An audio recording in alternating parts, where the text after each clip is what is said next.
Bom, gente, como o outro vídeo que eu gravei de refrigeração pareceu ajudar algumas pessoas, eu pensei que seria legal fazer de outras disciplinas. Bom, eu faço engenharia mecânica, na verdade, estou quase me formando. E então eu vou falar de algumas matérias referentes à engenharia mecânica. No caso, eu falei sobre refrigeração. Agora pensei em falar sobre vibrações mecânicas, que, na minha opinião, é uma das matérias mais complicadas na engenharia mecânica. E, assim, não é minha intenção explicar nenhuma matéria, até porque não é minha área, não sou bem expert nisso. Assim, não é a minha área de estudo, né? Eu foco mais na área de termociências. Mas, como é uma matéria que geralmente gera muita dúvida, muita coisa, tipo, é de bastante difícil acesso, assim. Você encontra alguns exercícios resolvidos, claro, mas é muito complexo de se entender. Eu decidi resolver alguns exercícios. Eu não pretendo explicar matéria nenhuma, mas quem estuda engenharia sabe que simplesmente de resolver exercício a gente já vai aprendendo alguma coisa. Então, eu não vou dar conceito, nem nada disso. Eu vou pular logo pro exercício. Imagino que quem estuda vibrações deve saber os conceitos básicos. Se não, durante os exercícios eu vou falando uma coisa ou outra e assim vai pegando. Eu pretendo disponibilizar para vocês o meu material. Levei meu material, nada sério. É uma coisa bem de estudante mesmo. Eu tenho mania de ler o material que o professor passa e fazer resumos de fórmulas e colocar alguns conceitos, se necessário. Esse aqui foi o primeiro que eu fiz, então tá meio bagunçado. Na verdade tem um pouquinho de tudo, né? Um resumo meio que geral das fórmulas de vibrações. Aqui tem um pouco de para relembrar de centro de massa. Eu vou colocar para vocês, eu vou escanear e colocar para vocês. E esse daqui eu fui começando, quando foi mais começando a estudar a matéria, mais organizado foi ficando meus formulários, na verdade são formulários. E eu vou, para esses exercícios que eu vou resolver nesse vídeo, eu vou usar esses 3 formulários. E esse aqui que fala dos elementos básicos do sistema vibratório, a módula, o amortecedor, os modelos de amortecimento, as equações dos sistemas lineares com um grau de liberdade apenas, inicialmente, os sistemas livres não amortecidos, aqueles onde o amortecedor, o coeficiente de amortecimento é igual a 0. E também vamos falar sobre o sistema livre com amortecimento. Isso aqui é o meu resumo. Eu acho que ele é, assim, olhando, ele parece meio desorganizado. Mas durante o exercício eu vou explicando ele e acho que vocês vão entender ele bem. Bom, eu escolhi essa questão, na verdade eu tenho umas listas que o meu professor na época me passou. E eu vou resolver algumas questões dessa lista. Eu decidi começar por uma básica, ver se ajuda alguém. Bom, primeiro essa questão que eu tirei da lista foi da lista de vibrações livres amortecidas, com um grau de liberdade, relembrando o conceito de grau de liberdade, que ele é o número de parâmetros independentes que são necessários para se definir a posição de um corpo no espaço em qualquer instante. Então, inicialmente, a gente vai resolver questões apenas de vibrações livres com um grau de liberdade. Bom, eu vou falar algumas coisas, uns conceitos básicos. Por que vibração livre? A vibração livre porque inicialmente é feito apenas um deslocamento, dado apenas um deslocamento inicial ou uma velocidade inicial. Logo, pense num sistema massa-mola, que é esse sistema aqui, que é o representativo de um sistema de vibração. É uma massa, ele pode ser representado assim: uma massa, uma mola e um amortecedor. Onde o K é o coeficiente de rigidez da mola e o C é o coeficiente de amortecimento, certo? Então, no sistema livre, É como se eu pegasse essa massa, fizesse, deslocasse ela, tanto para cá ou para cá, fizesse um deslocamento nessa massa, liberasse ela e ela continuasse a vibrar, certo? Então, é um sistema livre, ou seja, ele é aplicado apenas um deslocamento inicial ou uma velocidade inicial à massa, logo depois soltado, livre, para ela continuar vibrando, certo? Ok. Então, agora partindo para a questão. Na questão diz assim: uma máquina pesando 40 newtons está montada sobre molas e amortecedores. O valor da rigidez equivalente das molas é 50 newtons por metro, enquanto que o coeficiente de amortecimento equivalente é 0,75. Supor que a massa no sistema esteja submetida à condição inicial de 0,04 metros por segundo. Determinar as expressões de deslocamento e velocidade da máquina. Bom, eu tenho meu método de resolução, e esse método de resolução, eu costumo primeiro separar os dados, né, que a questão me forneceu. Então, eu separo assim, dados, e ponho. Primeiro ele me deu a massa, na verdade ele me deu o peso dessa máquina. Então, o peso, que é igual a massa vezes a gravidade, é igual a 40 newtons. Por que eu estou fazendo assim? Porque, na verdade, em nenhuma fórmula nenhuma equação, nenhuma fórmula da vibração, você vai achar P. Você não vai achar o peso, a força, peso. Você vai achar o quê? O M, a massa. Então, na verdade, o que eu quero daqui é o M, não o G, não o P. Bom, ele me deu também a rigidez equivalente das molas, que é igual a 50. Equivalente. O que isso quer dizer equivalente? Que é uma combinação de molas, não é apenas uma mola, é uma combinação de molas. Aqui ele não quer que tu determine nada referente a apenas uma mola, então você usa ela como se ela fosse a total, a equivalente. Aí ele também lhe dá o coeficiente de amortecimento equivalente, então um C equivalente, que é igual a 0,75. E também ele diz para você supor que a massa do sistema esteja submetida a uma condição inicial de 0,04 metros por segundo, ou seja, uma velocidade. Como eu falei inicialmente, um sistema ele de vibração ele é considerado livre quando inicialmente é dado um deslocamento ou uma aceleração inicial para esse sistema. Então, nesse caso aqui, ele deu uma velocidade inicial. Aqui a gente chama que o deslocamento ele é igual a x. E a velocidade ele é igual à derivada de x, então x ponto, certo? E é igual a 0,04 metros por segundo. Claro que esse x ponto ele é em função de t, né? Bom, esses são os dados. Agora, como é que a gente resolve?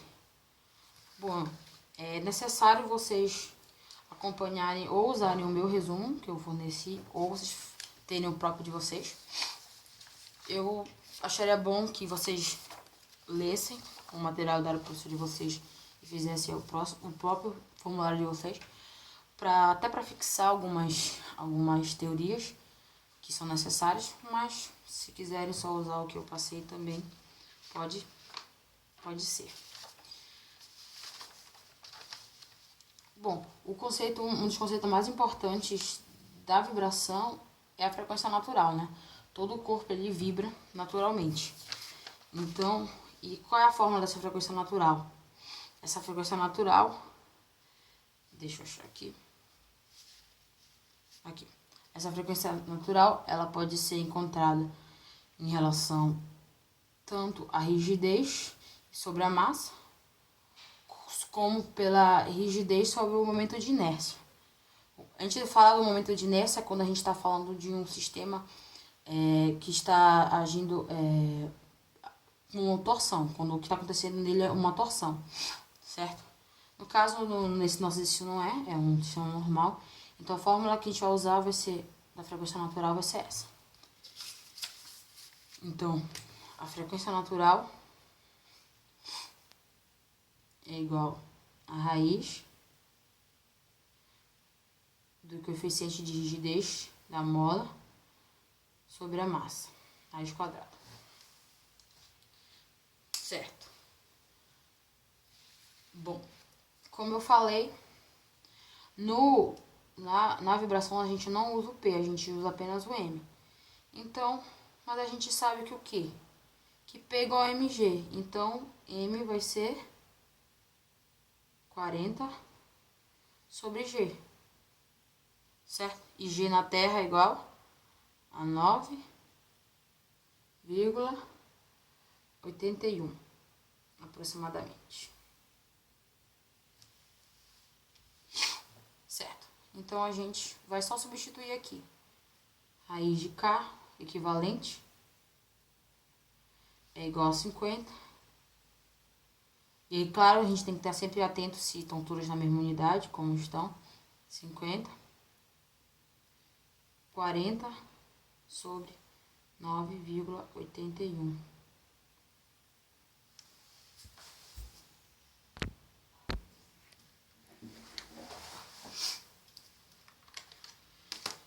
Certo. Resolvendo essa conta rapidamente, a gente tem 40 dividido por 9,81. 50 dividido sobre esse valor. E a raiz quadrada desse valor, a gente encontra que a frequência natural desse corpo é igual a 3,5018. O que? Radianos por segundo. Tudo certo. Bom, achada a frequência natural, o segundo passo, como a gente está falando de vibrações livres amortecidas, é encontrar, se ele não tivesse dado pra gente o coeficiente de amortecimento, seria encontrar o coeficiente de amortecimento. Mas como ele deu, o segundo passo é encontrar o fator de amortecimento, certo? Que é esse representado por esse símbolo aqui, que é o psi, algo assim, eu não me lembro bem. Bom, mas ele é mais representado por essa letra aqui, Então, a gente joga na fórmula, a gente tem o C, a gente tem o M e a gente tem a frequência natural. Então, a gente, usando essa fórmula aqui, a gente acha o fator de amortecimento. Então, o primeiro passo foi achar a frequência natural. Sempre, praticamente, todo exercício de vibração, o primeiro passo é pegar a frequência natural. Ou se não, ele vai dar a frequência natural e você vai ter que achar ou o K ou o M. Então, o segundo passo aqui pra gente vai ser achar o fator de amortecimento, que pode ser encontrado a partir dessa forma, que é igual a C sobre 2M da ômega N. WN não, tipo, ômega N. Bom, C a gente tem, que é o coeficiente de rigidez, coeficiente de amortecimento equivalente. Ele é igual a 0,75, certo? Aí, o M a gente tem também, que é aqui, 40 sobre 9,81. E a gente tem o ômega N, que é a frequência natural, que é 3,5018. Resolvendo essas contas, rapidamente aqui, 40 dividido por 9,81, vezes 2, vezes 3,5018, 0,75 dividido por tudo isso, a gente acha que o fator de amortecimento é 0,026. Agora, porque o fator de amortecimento é adimensional, viu? Então não tem unidade. Então, por que é importante saber? Porque existem a partir do fator de amortecimento, a gente vai tirar características desse sistema. Ele pode, quando esse fator de amortecimento ele é maior que 1, ele vai ter características. Essas vão ser raízes negativas, o movimento diminui com o tempo, ele é considerado superamortecido. Então, quando o fator de amortecimento é maior que 1, ele é um sistema superamortecido. E ele não é oscilatório, ou seja, ele não é vibratório.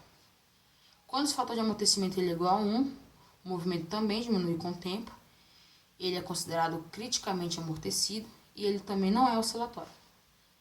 Já quando o fator de amortecimento é menor que 1, no caso aqui, esse movimento ele é harmônico oscilatório, ou seja, ele é vibratório, ou seja, ele se encaixa nos nossos parâmetros.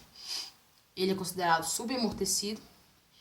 Ele vai ter uma frequência de ômega D. O que é o ômega D? Ele é a frequência amortecida. Existe a ômega N, que é a frequência natural, ou seja, ela é a frequência livre, sem força, sem amortecedor, e tem a frequência amortecida, que é considerando tudo isso. Uma outra característica dela é que a amplitude decai exponencialmente, certo? Quando cair, nesse caso do fator do sistema subamortecido, a gente vai usar o resto das fórmulas aqui, certo? Onde a gente vai ter a frequência natural amortecida, que é ômega D.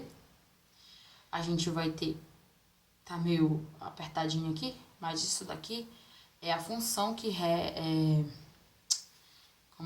é a expressão de deslocamento desse sistema, que é exatamente o que ele pede nessa questão. Aqui é de deslocamento, porque é x de t, que é exponencial de menos fator de amortecimento, frequência natural vezes t, assim por diante, onde o A1, a amplitude 1, ela é igual a x0, ou seja, o deslocamento inicial 0, e o A2 ele é igual a x.0, a velocidade inicial, mais psi wn é ômega n x0, sobre ômega d, certo? E essa função aqui, ela pode ser simplificada nessa aqui de baixo, quando a gente tem o conhecimento da fase do sistema, certo? Aí temos aqui a fórmula da amplitude, a fórmula da fase, que depende das amplitudes, e a gente tem também o decremento logarítmico. Como ele diz, a amplitude ela decai exponencialmente.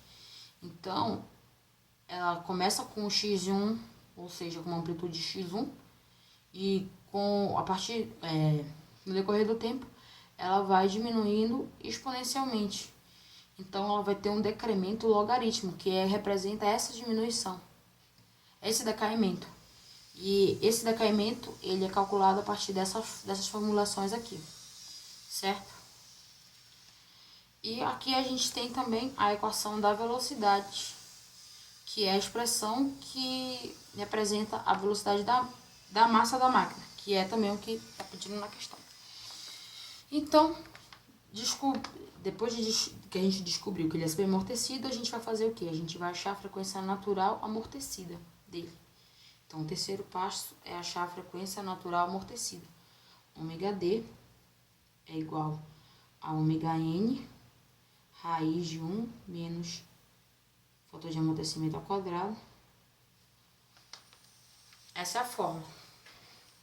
Como eu falei, entendendo os conceitos básicos, o que cada coisa significa quando ele fala no contexto da questão, o resto é simplesmente aplicação de fórmula se você tem um formulário bem embasado, certo?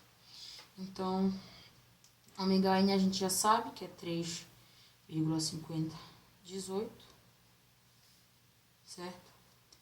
1 menos 0,026 ao quadrado, estourou na raiz, a gente calcula aqui e acha ômega D. Então, 0,026 ao quadrado, 1 menos esse valor, a gente tira a raiz disso e multiplica por 3,5018. Ups, fiz besteira, de novo. 0,026 ao quadrado, 1 menos isso, raiz quadrada disso, vezes 3,5018. Vocês vão perceber sempre que vai ser uma diferença bem pequena de uma frequência natural para a frequência amortecida. Olha, é uma diferença bem pequena.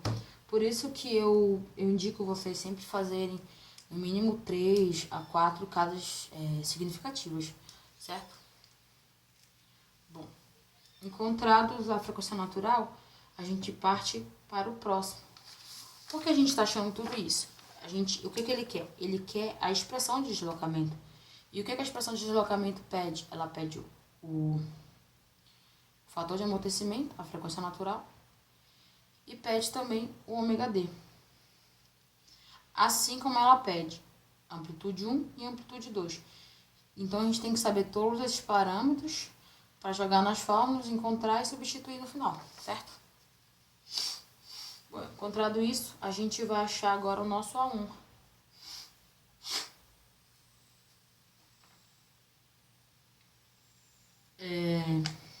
Certo? Vamos achar nosso A1. Amplitude 1.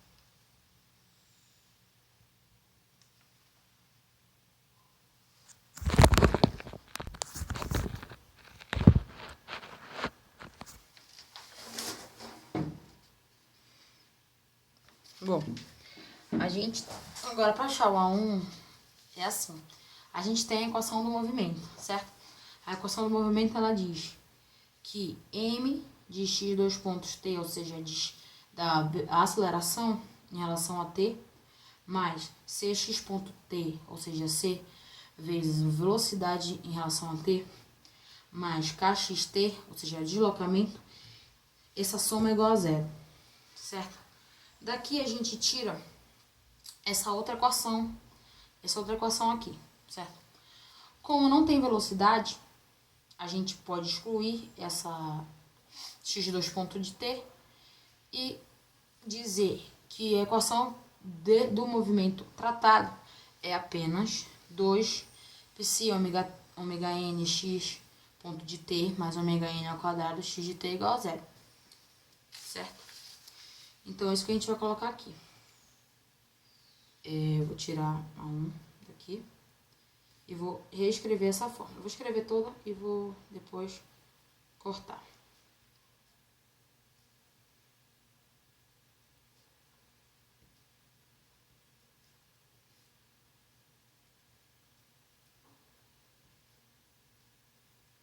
Certo. Bom, como eu falei, não tem aceleração. Então, zero. Quando vai ter aceleração? Quando for um sistema forçado. Ou seja, quando tem uma força que está compelindo aquele sistema a ficar vibrando, a continuar vibrando. Ou seja, não é mais uma vibração livre, é uma vibração forçada. Então, a gente vai substituir aqui. O que eu quero? Eu quero x de t. Porque eu falei aqui, ó, o resumo está aqui. A gente sabe que A1 é igual a x0. É o x inicial. Então, se a gente colocar o x0 de t aqui, a gente vai achar o x.0 de t aqui, a gente vai achar o xt. x0 de t. Então, a gente vai isolar o x0 de t, certo? x0 de t vai ser igual. Eu vou passar para lá, vai ficar negativo. Não é isso? Isso. Eu vou passar para lá, vai ficar negativo. Fica 2 psi ômega n de t sobre ômega n ao quadrado. Certo? Eu posso muito bem cortar esse ômega n com esse quadrado aqui. Então, a gente fica com menos 2 psi x0 t sobre ômega n. A gente substitui aqui 2. Quanto é psi 0? 0,26. x.0 a gente tem, que é 0,04. ômega N a gente também tem, que é 3,5018. Calculando tudo isso aqui, a gente vai achar. O menos, ele não tem bem significado, né? Porque ele só, nesse caso, ele só vai dizer qual foi a direção que foi deslocado essa massa. Então, 2,0.026 vezes 0,04 dividido por 3,5018. A gente vai chegar que esse valor é de 5,9398 vezes 10 a menos 4, o que? Metros, certo?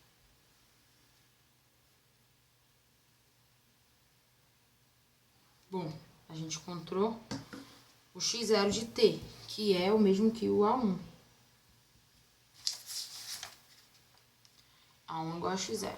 Então, achamos A1, que era o que o nosso quarto ponto pedia. Aí, vamos achar agora o ponto 5. Vou fazer pra cá, que fica mais fácil. O ponto 5, que é o A2. O A2, como dá aqui no formulário, A2 é igual a x0 mais psi ômega n x0 sobre ômega d.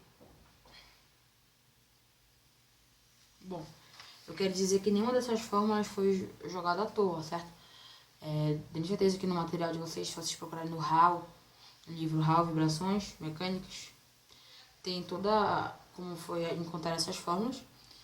Eu não gosto muito do RAL, acho ele muito complexo. Eu prefiro estudar pelo material que meu professor me forneceu. Eu não posso fornecer esse material para vocês, porque é um material dele, né? Então, vocês vão ter que encontrar uma fonte que seja mais adequada para vocês. Talvez tenha uma diferenciação de nomenclatura, mas se vocês entenderem o que cada coisa significa, não vai ter nenhum problema. Bom, aqui também, mais uma vez, é só substituição, certo? A gente sabe quem é x.0. É melhor fazer nessa folha aqui, uma folha separada, para a gente poder observar. Então, eu vou repetir aqui o 5. A2, ele é igual a x0 mais psi ômega n. Certo? Então, a gente substitui. Tá dando pra ver? A gente substitui. Primeiro, a gente tem x0, que é 0,04. A gente soma isso. Psi, que é 0,026. Frequência natural, que é 3,5018. E x0, que é igual a 5,9398 vezes 10 a menos 4. E dividir isso tudo por ômega d, que a gente encontrou agora, que é 3,5006. Bom, fazendo essa conta, a gente tem que 5,9398 vezes 10 elevado a menos 4 igual vezes 3,5018 vezes 0,026 mais 0,04, isso tudo dividido por 3,5006. A gente encontra que A2, amplitude 2, é igual a 0,114, o que? Metros. Então, temos A2. Certo. Agora, a gente tem em posse de A1 e A2, a gente acha o A, que é a amplitude total.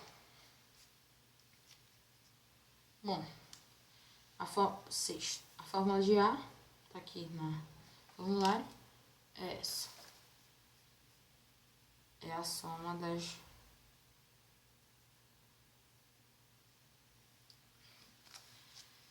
É a raiz quadrada das somas dos quadrados das amplitudes. Então, a gente vai substituir aqui. 0. Não, a primeira é 5,9398 vezes 10 a menos 4 ao quadrado, mais 0,0114 ao quadrado,